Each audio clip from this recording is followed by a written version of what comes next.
Membaca Al-Quran bukan sekedar kita membaca, akan tetapi memahami Al-Quran itu sesuai dengan makhrajnya, sesuai dengan tajwidnya, sesuai dengan hukum bacaannya. Ya, bukan sekedar kita membaca Al-Quran kemudian dibaca terjemahannya, dibaca tafsir saja. Tidak seperti itu. Tidak hanya sebatas itu. Oke, dipahami, diamalkan, ya, tapi ada yang sering dilupakan. Apa itu? Memperbaiki bacaan Al-Quran. Salah satu di antara PR terbesar para jamaah-jamaah kita yang sudah hijrah ini, betul kan? Ya, atau kita yang sudah hijrah ini, meskipun sudah lama hijrah, itu PR-nya adalah tidak bisa ngaji. Tidak bisa ngaji. Luar biasanya tidak mau belajar ngaji. Nah, ini jahil namanya. Jahil murakkab. Sudah antum tidak tahu, tidak mau diperbaiki. Jahil murakkab. Tahu murakkab ya? Bahasa matematikanya kuadrat. Sudah pangkat 2 itu.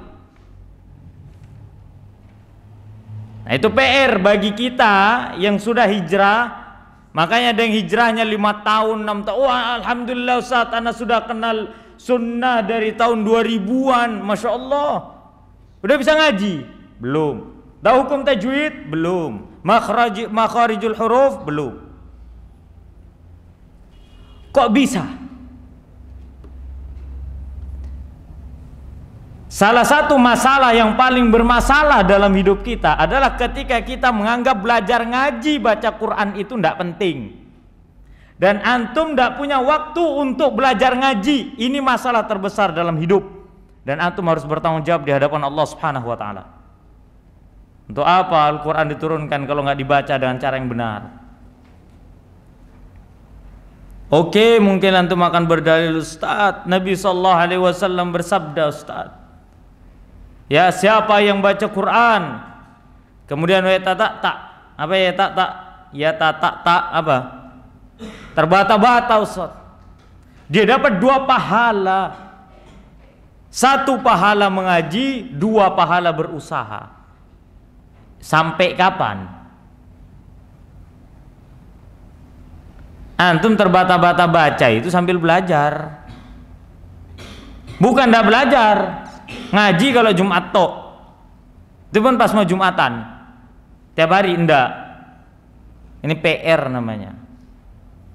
Masalah terbesar kita dalam hidup adalah kurangnya interaksi kita, sosialisasi kita dan Al-Quran. Mau alasan apa kita? Fadol, antum mau sampaikan alasan apapun. Apa? Wah, anda tidak punya waktu saat untuk belajar Quran.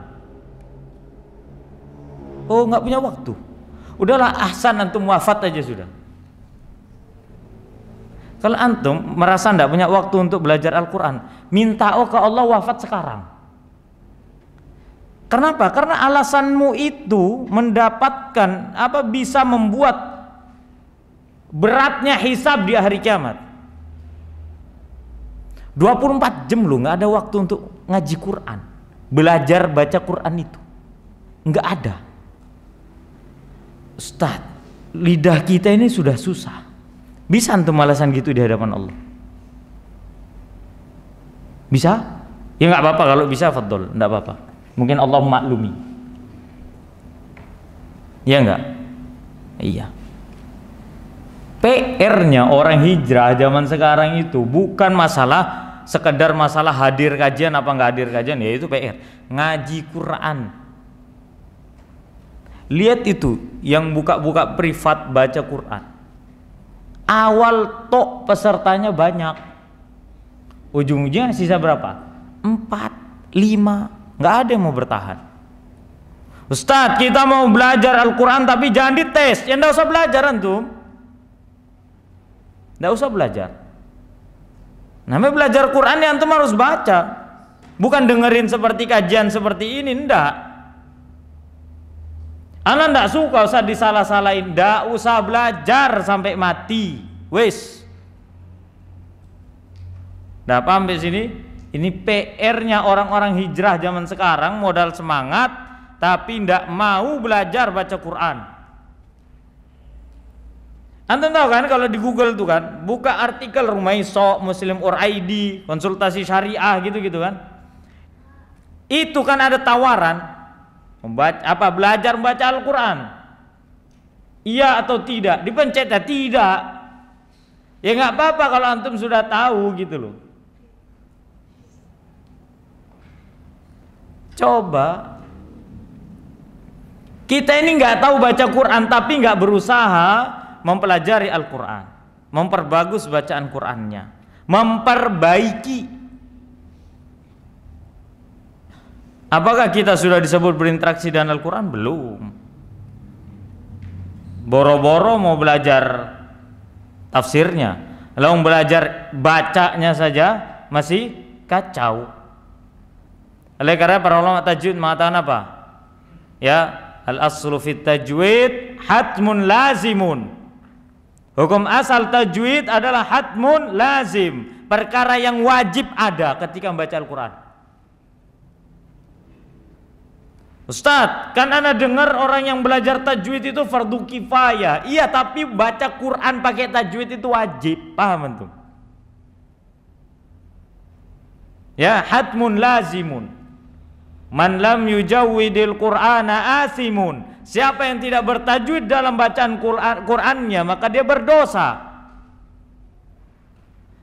Bayangin kalau seumpama kita baca Quran, kita nggak berusaha memperbaiki bacaan, kita baca Quran, pahala ngalir, dosa juga numpuk. Lucu memang. Li'annahu bihi ilahun anzala, karena dengannya, dengan ilmu tajwid Allah menurunkan Al-Quran. Wa hakadha minhu ilaina wasala, dan begitu pula dengan ilmu tajwid Al-Quran itu sampai kepada kita. Jadi Al-Quran itu bukan bacaan-bacaan seperti majalah, bukan. Ada hukum tajwidnya dan makharijul hurufnya. Pelajari. Oh sudah hijrah Ustaz, alhamdulillah. Udah ngaji Quran? Sudah belajar baca Qur'annya? Sudah bagus belum tajwid sama makharijul hurufnya? Oh belum. Kapan belajar? Nanti kalau ada waktu. Kapan ada waktu? Kalau sudah dikubur, baru waktunya full antum diem itu. Wes belajar ngaji nanti kalau udah di kuburan ya. Kalau sudah masuk kubur, tanya mungkar nakir, sekalian lah belajar ngaji. Kalau bisa. Lihat gimana? Ya, kita hadir pengajian tapi kita nggak bisa baca Quran.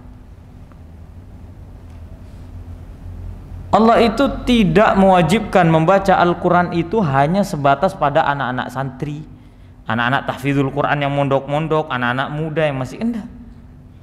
Kewajiban membaca Al-Quran dan tajwid dan makharijul huruf selama antum muslim, mau tua ataupun muda, kaya atau miskin, wajib. Wes nggak usah banyak alasan di hadapan Allah besok, nggak bakal diterima alasan kita. Perbaiki bacaan Quran kita. Ya, belajar. Kalau sudah tahu bacaan Quran kita ini masih belepotan, nggak bisa bedain mana huruf hamzah sama ain, ngajilah. Nggak bisa bedain mana huruf ha sama ha sama ha, ngajilah. Belajar ngaji. Kha sama gha, belajar ngaji. Sin sama sad, belajar ngaji. Nah itu. Betapa banyak diantara kita yang ngajinya luar biasa, buruknya. Semoga Allah Subhanahu wa ta'ala memberikan petunjuk kepada kita untuk belajar membaca Al-Quran. Tidak usah gengsi, nggak usah malu. Daripada dipermalukan di akhirat, nggak lucu. Betul nggak? Iya, mendingan kita malu di dunia. Malu yang tercela itu adalah ketika memiliki rasa malu untuk yang dapat mencegah seorang untuk belajar Quran. Itu malu yang paling buruk. Malu yang paling buruk itu. Bayangkan kitabullah antum malu belajarnya. Ya. Tapi antum baca WA tiap hari itu ndak malu. Kok bisa? Sedangkan Allah menciptakan lisan agar supaya kita membaca Al-Quran.